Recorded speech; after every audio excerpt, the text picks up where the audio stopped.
대통령 탄핵 심판의 중대성을 강조하며 최우선 처리 방침을 밝혔던 헌재 시간표가 4월을 향해 가고 있습니다. 네, 문영배 헌재소장 권한대행과 이미선 재판관의 퇴임일인 4월 18일이 윤 대통령 탄핵 선고의 마지노선으로 꼽히고 있습니다. 오늘은 손정혜 변호사, 양지민 변호사 두 분과 함께하겠습니다. 어서 오십시오. 안녕하세요. 네, 자, 윤 대통령 탄핵 심판 선고일 아직 감감무소식인데요. 구체적인 날짜나 요일을 예측하는 게 이제 더는 의미가 없다. 이런 얘기도 나오고 있는데 이런 상황을 헌재에서도 좀 예상하지 못한 전개가 아닐까 싶은데요. 네, 헌재에서도 신속하게 선고 내릴 수 있다라면 신속하게 기일을 지정했을 것이 예상되지만 현재 여의치 않기 때문에 계속 늦어지는 상황을 엿보일 수 있습니다. 만약에 월요일이라도 선고가 가능하려고 한다면 오늘 오후 늦게까지라도 선고 기일이 통지가 돼야 되는데 오늘까지 지속적으로 평의가 진행된다는 것은 아직 마무리되기에는 심리가 맞춰지지 않았다라고 해석할 수 있을 것 같고요. 이제는 졸속 재판을 우려해서 신중하게 재판을 해달라는 대통령과 여당 측에서도 신속한 판결 선고를 요구할 만큼 다소 국민들이 오랫동안 기다린 만큼 좀 피로감이 쌓이는 주간이긴 합니다. 그럼에도 불구하고 또 헌법재판관들은 선고에 이를 정도로 어떤 그 심판의 결정문들이 마련이 되고 판결이 이루어져야 되다 보니 오늘까지도 그 작업을 하고 있지 않을까라는 생각을 해서 이제는 이 4월 18일 그러니까 이 임기 만료 전에 나올 것인가 그걸 걱정해야 되는 수순에 이른 게 아닌가 합니다. 네, 지금 가장 빨리 이루어진다면 월요일 가능성도 있지만 만약에 오늘 선고기일 통지하지 않는다면 이제 가능성이 없는 거고 또 주말 수요일이 이제 다음 주 수요일이 재보궐 선거잖아요. 그날도 재보궐 선거이기 때문에 혹시나 이제 정치적인 그런 영향 때문에 이날도 힘든 거 아니냐 이렇게 지금 분석이 좀 나오고 있어요. 그렇게 볼 수밖에 없습니다. 그러니까 만약에 오늘 선고기일을 지정해서 고지를 한다고 하더라도 다음 주 월요일인데요. 이게 주말을 껴서 이렇게 금요일에 우리가 월요일 내지는 화요일에 선고하겠다라고 밝히는 것이 좀 쉽지는 않을 수 있습니다. 워낙 이 헌재에서 이 탄핵 심판 관련해서 보안을 굉장히 신경 쓰고 있는데 혹시나 주말 넘어가면서 이 보안이 취약해질 가능성이라든지 그리고 주말마다 지금 집회가 여기저기서 열리고 있는데 그러한 집회의 그 강도라든지 수준이 굉장히 좀 강해질 수 있거든요. 그러면서 좀 안전 우려도 불거질 수 있는 그런 상황이기 때문에 오늘 선고기일이 급하게 좀 지정이 되지는 않을 것 같다라는 것이 많은 중론이라고 볼 수가 있겠고요. 그러면 다음 주로 넘어갔을 때 고려돼야 되는 일정은 일단은 언급해 주신 것처럼 재보궐선거가 있습니다. 4월 2일이기 때문에 그 2일 당일이라든지 아니면 전일 이렇게 임박해서 선고하기는 현실적으로 어렵겠고 그렇다라면 4월 4일 내지는 그 다음 주가 넘어가서 4월 11일 정도가 이야기가 나오는 것이고요. 일단은 4월 11일 전날에 헌재가 또 정기 선고가 있습니다. 네. 그렇기 때문에 그러면 목요일, 금요일 연속해서 이렇게 선고가 이루어지는 것인데 헌재가 그렇게는 좀 잘 안 한다. 전례에 비춰보면 이런 이야기가 있어서 그러면 다음 주에 4일 내지는 정말 4월 18일을 넘기게 될 수도 있는 것이냐 이런 이야기가 나오는 것이고요. 많은 사람들이 3월 이내에 이제 선고를 예측을 했지만 이제는 이 두 명의 재판관이 임기가 끝나는 4월 18일 전이냐 후냐 이렇게 많이들 좀 예측을 하고 있는 것 같습니다. 네, 전례를 좀 따져보자면 과거 박근혜 전 대통령 그 탄핵 정국 당시에는 이정미 헌법재판관 임기 만료 사흘 전에 선고가 내려졌다고요?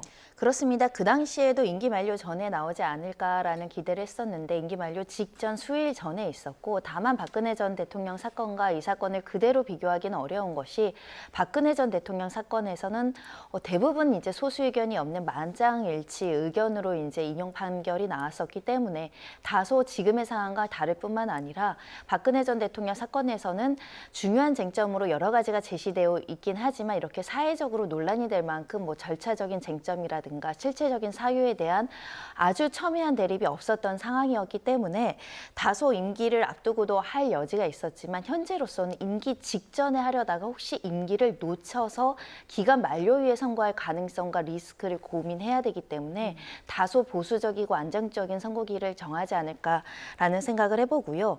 특히 만약에 임기 만료 이후에 6명의 재판관들만 남아서 탄핵 선고를 한다고 한다면 이렇게 중대한 사건을 어떻게 6명이서만 결정을 할 수 있느냐. 그간의 재판 재판 지휘권을 행사하고 종국 심리에 관여한 재판관들이 포함해서 결정을 해야 된다라는 어떤 요청이 높을 것이기 때문에 헌재에서도 가능한 한 4월 18일 임기 만료 수일 전에는 선고를 내리지 않을까, 그리고 반드시 또 그렇게 해야 되지 않을까 생각합니다. 네, 정말 지금 그러니까 최악의 경우에 4월 18일을 넘어서 가는 게 아니냐라는 얘기까지 지금 나오고 있는 상황인데 지금 11차례 변론기를 진행을 했단 말이죠. 그러니까 8명의 재판관이 11차례를 진행을 했는데 만약에 이 중에서 2명의 재판관이 퇴임을 한 이후에 이 결정을 내린다? 이거는 나중에 좀 법적으로 문제가 생길 수도 있는 거 아닙니까? 이게 선고만 남겨둔 상황에서 이제 퇴임을 하고 그 이후에 선고를 한다라는 가능성도 좀 생각을 해볼 수는 있겠는데요. 이제 원칙적으로는 이 심판 정족수 7인을 충족을 해야 되는 것이기 때문에 만약에 헌재 재판관 2명이 사라지게 되면 6인이 남잖아요. 네. 그러면 그 자체로서 심리가 중단이 된다라고 보는 것이 맞습니다. 그래서 헌재 재판관들도 이러한 사실을 모르는 것이 아닐 것이기 때문에 4월 18일 이전에는 어떻게 해서든지 좀 선고 기일을 잡을 가능성이 그래서 높은 것이고요.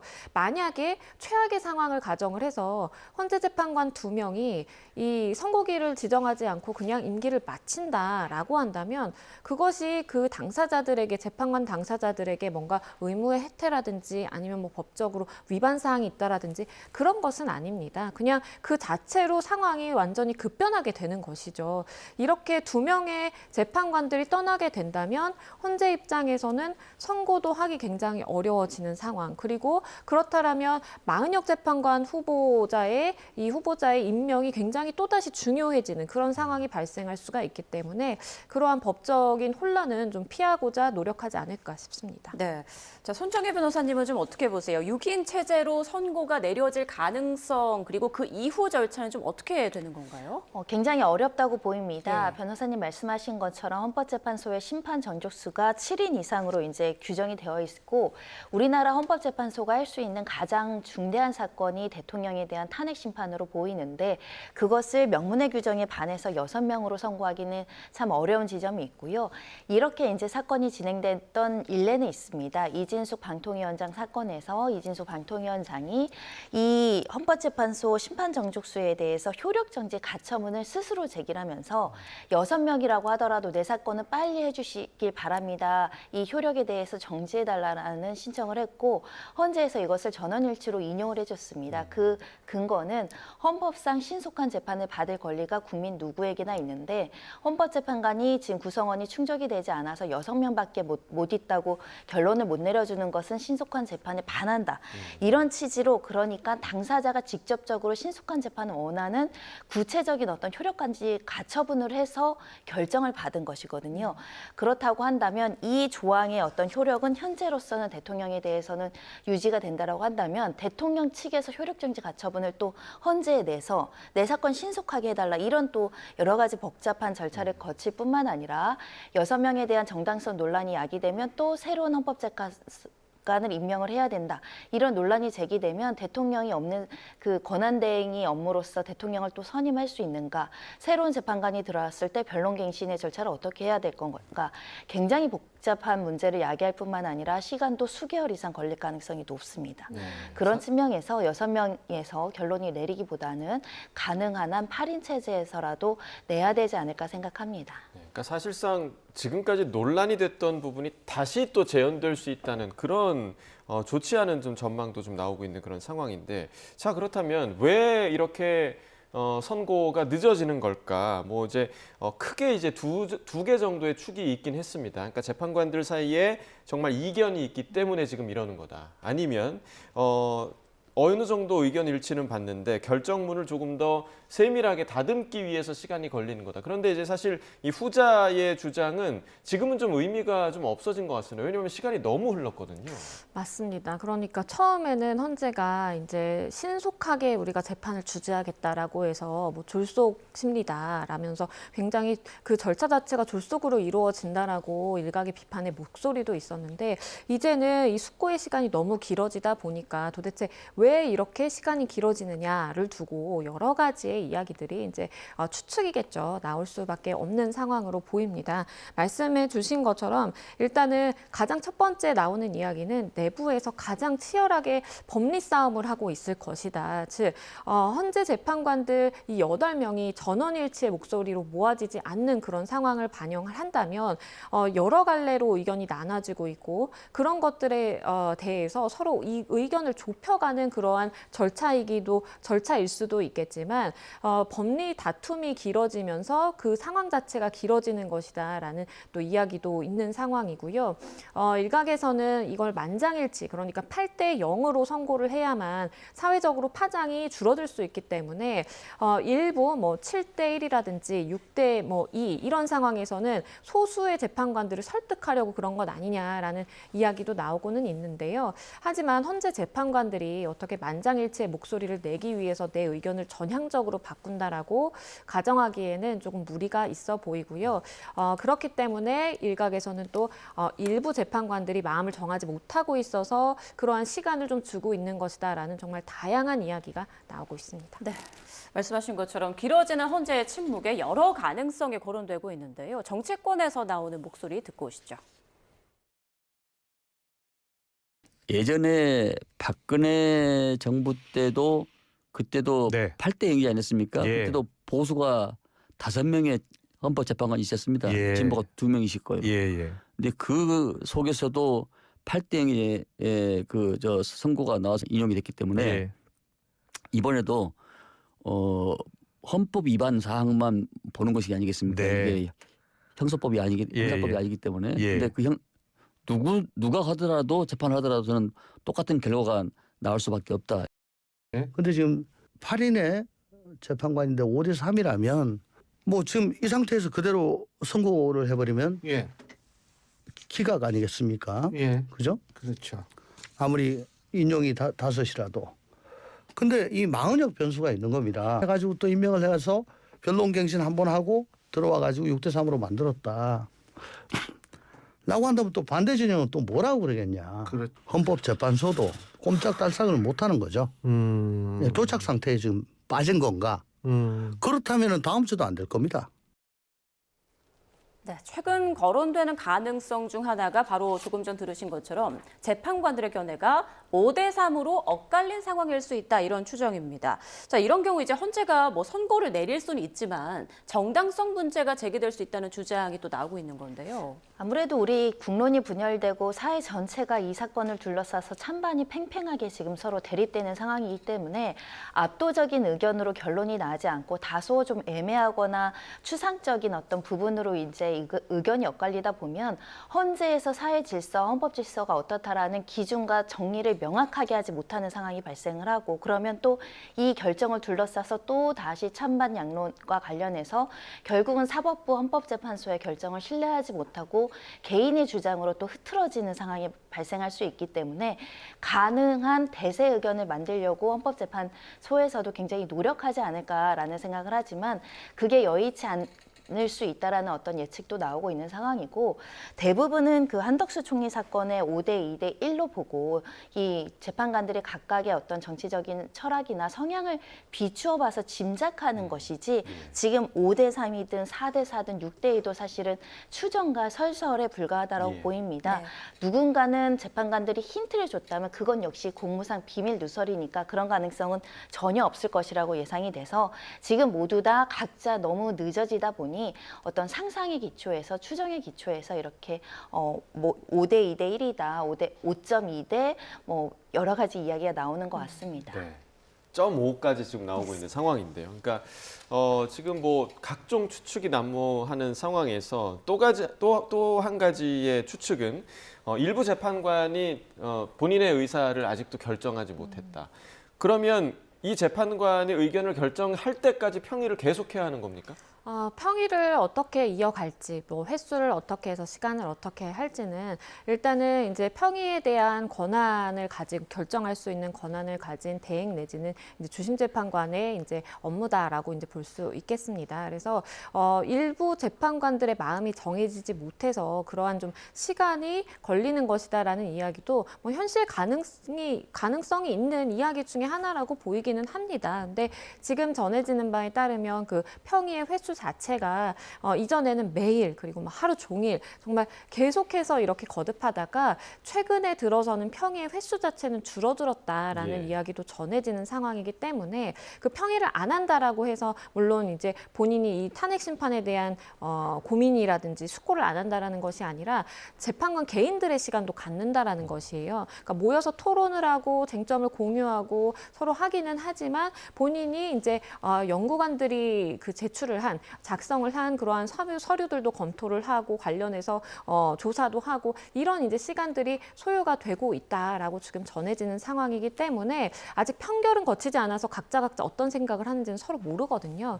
물론 짐작은 할 수도 있겠지만 서로가 어떤 생각을 가진지는 모르는 상황에서 혹시나 어떤 재판관들이 내가 시간을 좀 달라라고 한다면 이제 충분히 줄 가능성도 있어 보입니다. 네. 자, 그리고 일각에서는 최근에 이재명 대표가 그 공직선거법 사건 그 항소심에서 무죄를 선고받은 것이 윤 대통령 탄핵 심판에 어떤 영향을 미친 거 아니냐 이런 추정도 하고 있는데 어떻습니까? 너무 정치적인 추정인가요? 그러니까 헌재에서 전혀 고려할 상황이 아닌 건가요? 그러니까 보수층의 이기로 보수층의 결집이 이루어지고 보수 성향인 재판관의 마음을 움직이는 거 아니냐 일각의 이제 추정인데 정치적인 추정이라는 말씀이 맞는 것 같습니다. 이 사건은 역사적인 사건이고 역사적인 사건에 대해서 우리나라의 최고 헌재가 어떻게 사법적인 판단을 하는지에 대한 결론에 이르는데 내가 보수 성향이기 때문에 또는 진보 성향이기 때문에 A라고 판단할 것을 뭐 B라고 바꾼다거나 B를 C로 바꿀 수는 없기 때문에 다만 정치적인 어떤 영향력이나 사회적인 파급력을 고려할 여지는 있지만 결론 자체를 바꾸는데 한 야당 대표의 유무죄 판단이 영향을 크게 미치지는 못할 것이다라고 생각합니다. 네. 자, 이렇게 이제 헌재의 선고일 지정이 기약 없이 좀 미뤄지면서 탄핵 찬반 집회 분위기도 더 가열되고 있는 그런 상황입니다. 그런데 이 상황에서 만약에 대통령의 탄핵 심판이 인용될 경우에 흉기를 들고 난동을 피울 것이다. 이런 내용의 글을 SNS에 올린 30대의 경찰이 처음으로 공중협박죄를 적용했지만 구속영장은 좀 기각됐다고 하더라고요. 이 공중협박죄 이게 시행된 지 얼마 안 됐잖아요. 맞습니다. 공중협박죄가 3월 18일에 이제 시행이 됐어요. 우리가 기존에는 이제 협박죄라고 하면 형법상에 이제 그냥 협박죄를 생각을 하실 텐데 협박죄가 성립하기 위해서는 이 협박의 대상, 당사자가 특정이 돼야 되거든요. 그렇기 때문에 과거에는 공중을 상대로 하는 협박, 그러니까 내가 어느 장소에서 뭐 누구를 해치기 위해서 이렇게 뭐 폭발을 시키겠다라든지 테러 위협이라든지 아니면 내가 오늘 묻지마 살인을 저지르겠다라든지 이런 식의 사실은 이제 글들이 많이 올라왔었는데 공중협박죄가 없다 보니까 처벌을 할 수가 없었어요. 그래서 신설이 된 이제 죄다라고 보시면 되겠고요. 우리가 인터넷상에 이제 글을 올리면서 다중을 상대로 해서 불특정 다수에게 이렇게 협박을 하게 되면 성립하는 것입니다. 그래서 말씀해 주신 것처럼 한 30대가 SNS에 이런 탄핵에 대해서 찬성하는 사람들에 대해서 내가 어떤 위해를 가하겠다라고 글을 올렸는데요.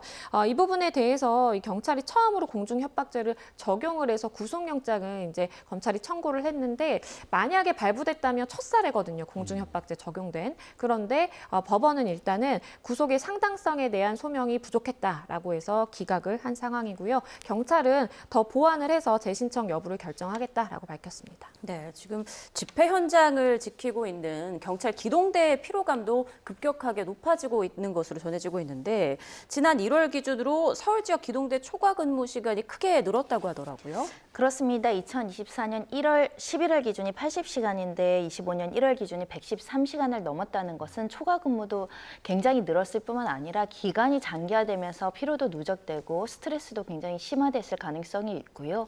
일부 보도에 따르면 이제 상경한 경찰들의 숙박비만 13억 원에 이른다라고 합니다.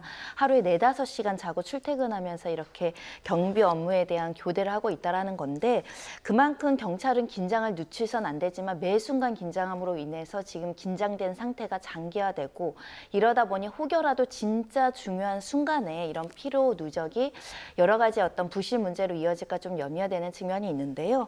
이 판결 선고일이 지정되면 그 직전 날과 직후날 굉장히 많은 병력이 많이 배치된다라고 알려지고 있습니다. 2만 명 가까이 되는 인력이 배치된다고 하고 지금도 굉장히 많은 병력들이 나가고 있고 경찰력들이 사용되고 있기 때문에 조속하게 판결이 나오고 또 사회 질서가 되길 바라고 있습니다. 네.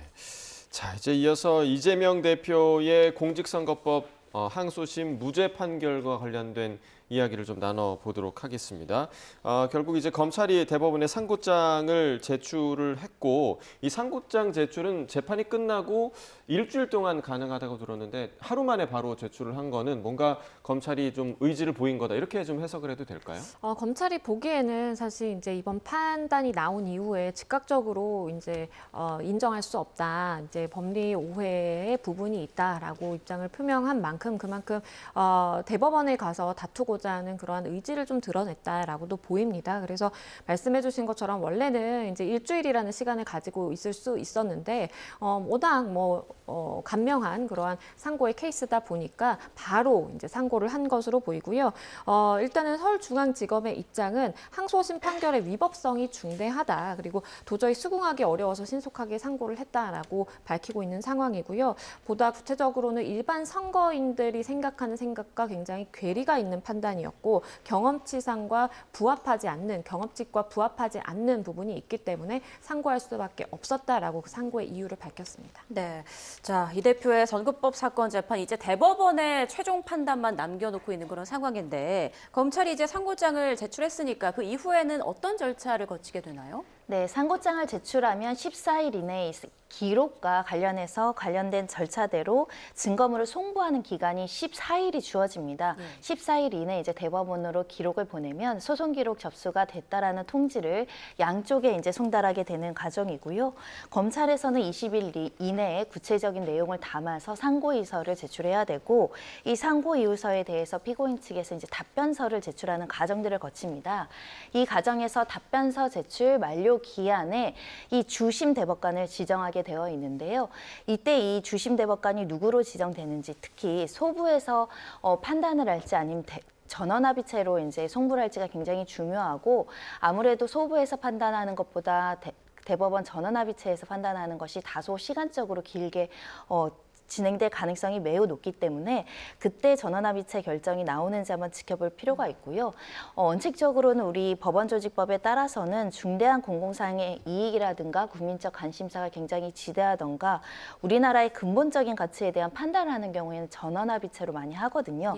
물론 소부에 배당했다가 소부 의원들의 의견 불일치로 대법원 전원합의체로 가기도 합니다. 그렇기 때문에 굉장히 빠른 시간 내에 판단되느냐 조금 시간이 많이 걸리느냐는 합의체 회부 여부를 보고 가름해도 좋을 것 같습니다. 네. 자, 그렇다면 대법원의 상고심 선고가 언제 또 어떻게 좀 이루어질 것인가 이 부분에 관심이 모아지고 있는데 저희가 이제 알기로는 1, 2심은 사실심으로 알고 있고 상고심은 법률심으로 알고 있는데 지금 1심과 2심의 결과가 정반대잖아요. 그래서 좀 심리가 길어지지 않을까 뭐 이런 관측도 있는데 좀 어떻게 보십니까? 일단은 1심에서는 일부 이제 유죄가 인정이 됐고 2심에서는 전부 무죄로 이렇게 뒤바뀐 그러한 사안이기 때문에 대법원에서 판단을 함에 있어서도 그러한 부분에 대해서 인지를 하고 심리를 하게 될 것으로 보입니다. 일단 공직선거법 사건이다 보니까 우리가 많이들 이야기하는 이제 633 원칙에 따라서 3월 26일에 이제 선고가 됐다 보니까 6월 26일까지는 이제 결과가 나와야 되는 것 아니냐라는 이야기가 나오는 것이고요. 다만 이제 대법원에서 언급해 주셨던 것처럼 전원합의체로 이 사건을 이제 가야 되는 것인지 아닌지 여러 가지의 결정 단계들이 남아 있지만 신속하게 하고자 한다면 반드시 6월 26일 이후가 아니라 그 전에라도 언제라도 선고가 되는 것은 가능한 사안입니다. 일단 법률심이다 보니까 사실관계에 대한 확정은 하지 않습니다. 1심과 2심에서 거친 원심에서 판단한 그 사실관계 사실관계들을 근거로 해서 법률을 적용하는 데 있어서 어떠한 오해라든지 오류가 있는지를 판단하는 것이고요. 그렇기 때문에 시간이 얼마나 걸릴지는 소부로 갈지 전원합의체로 갈지 이 부분에서 일단 갈리게 된다라고 보시면 되겠고, 그리고 얼마나 깊이 들어가서 사실관계에 대한 부분은 원칙적으로 따지지 않지만 그런 부분에 대한 오인이 있는지도 따지게 되는 그 절차를 거치게 된다면 시간이 조금 더 걸릴 수도 있겠습니다. 네. 자, 이재명 대표 공직선거법 위반 혐의 항소심에서 무죄 선고를 받은 이후에 정치권의 공방은 더욱 거세지고 있는데요. 관련 발언 듣고 계속 이야기 나눠보겠습니다. 법리를 바꾼 게 아니잖아요. 1심에서 적용됐던 아하. 법리를 바꾼 게 아니라 예. 공소장 변경을 통해서 아하. 이재명 대표님이 그 당시 했던 발언의 평가가 발언에 대한 구분을 세밀하게 하고 세밀하게 나눠지다 보니까 평가가 달라지는 그런 과정을 거쳤기 때문에 예. 상고심에 가서 바뀔 게 없다 이렇게 말씀을 드리는 겁니다. 이 사안은 쟁점이 매우 간단하고 기소부터 제1심, 2심 재판을 거치면서 30개월이 넘는 장기간에 걸쳐 사실 심리가 이루어졌으므로 추가적인 정조사가 필요 없습니다. 허위사실 공표인지 여부에 대한 법리적 오류만 시정하면 되는 단계입니다. 대법원은 파기자판을 하는 것이 원칙일 것입니다. 민주당에서는 상고심과도 바뀔 게 없다는 입장이고 국민의힘에서는 파기자판을 해야 한다라고 하는데 이게 어떤 건가요? 그러니까 민주당 주장대로라면 그냥 단순하게 상고 기각되면 무죄 판결이 조속하게 확정이 되는 것이고, 국민의힘 주장은 그 기각이 아니라 검찰 주장을 인용을 하되 다만 대법원에서 원심 판단의 법리 오해로 위법하니까 판단을 내리는 방식에서 고등법원을 돌려보내서 고등법원에서 다시 재판해가 아니라 대법원에서 판단하겠다, 대법원에서 유무죄 판단을 하겠다라고 한다면 좀 더 신속하게 최종 확정 판결이 나오다 보니 빨리 확정 판결을 내려달라는 취지로 파기 자판을 해야 된다. 즉 잘못이 있어서 고등법원으로 보냈다가 고등법원에서 다시 재판하고 다시 대법원 가서 확정되면 굉장히 시간이 오래 걸리잖아요. 예. 그러니까 아외 위법 사항이 있다라면 대법원에서 자체적으로 재판을 해달라는 요청과 의견으로 보입니다. 네. 자, 지금 이재명 대표가 선거법 사건 외에도 다른 재판도 받고 있는 그런 상황인데 이 선거법 사건의 최종 결과가 다른 재판에도 좀 영향을 미칠 가능성은 어느 정도 있을까요? 일단은 병합된 사건이 아니다 보니까 그냥 각자의 흐름에 따라서 그 시간 순서에 따라서 진행이 된다라고 보시는 것이 맞겠고요. 지금 언급해 주신 것처럼 이 이재명 대표가 지금 남은 재판이 이제 4건으로 분류가 됩니다. 예. 위증교사 사건의 경우에는 지금 2심 공판 준비 절차 진행 중인 상황이고요. 대장동 성남FC 사건의 경우에는 1심 재판이 진행 중인데 2년 정도 지금 이제 소요가 되고 있는 상황입니다. 이 법인카드 재판의 경우에는 아직 준비 단계라고 볼 수가 있겠고, 그리고 대북 송금 사건의 경우에는 일시 좀 중단이 된 상황이거든요. 그렇기 때문에 조기 대선 이야기도 나오기도 하지만 이러한 남은 4건의 재판들이 다 모두 확정이 되려면 정말 수년의 시간이 필요하다라고 보는 것이 맞습니다. 네, 알겠습니다. 자, 지금까지 손정혜 변호사, 양재민 변호사와 함께 주요 재판들 짚어봤습니다. 고맙습니다.